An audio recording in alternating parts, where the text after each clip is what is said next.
Hi. Hi. மாமா, நான் ஒன்று கேட்கட்டா? சொல்லுமா. நம்ம வாழ்க்கையில் ஆண்கள் லக்கியா இல்லை பெண்கள் லக்கியா?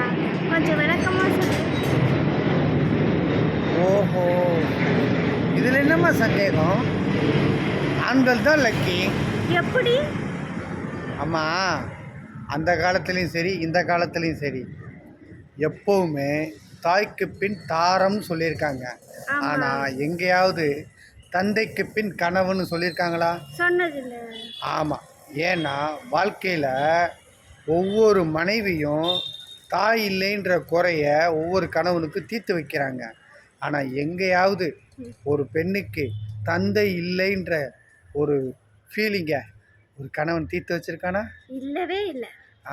ஏன்னா எல்லா பெண்களுடைய எதிர்பார்ப்பும் கல்யாணத்துக்கு அப்புறம் நம்ம அப்பா போலவே நம்ம கணவன் நம்மளை சந்தோஷமாக பார்த்துக்கணுன்னு தான் ஆசைப்படுறாங்க. ஆனால் இங்கே நிறைய பேருக்கு குடிகாரன், வேலை வெட்டிக்கு போகாதவன், பொறுக்கி இதுதான் கிடச்சிருக்கு. ஸோ பெண்களுடைய எதிர்பார்ப்பு தான் இங்கே வேஸ்ட்டாக போகுது. ஆனால் ஆண்களுக்கு அப்படி இல்லைம்மா. மேக்சிமம் தன் தாய் இல்லைங்கிற குறைய ஒவ்வொரு பெண்களும் இங்கே தீர்த்து வைக்கிறாங்க. ஸோ இங்கே ஆண்கள் தான் லக்கி. ஓகேவா? ஆமாம்மா, எனக்கும் ஒரு நாதாரி அப்படி தான் வந்திருக்கு. என்ன பண்ண சொல்கிற? கழுத மேய்க்கிற பைப்பில் கட்டிக்கிட்டு ரொம்ப கஷ்டமாக தான் இருக்குமாம்மா. இப்போ இவ என்னை வாழ்த்துறாளா வாடுறாளா ஒன்றுமே புரியல. வாழ்த்துறேன்.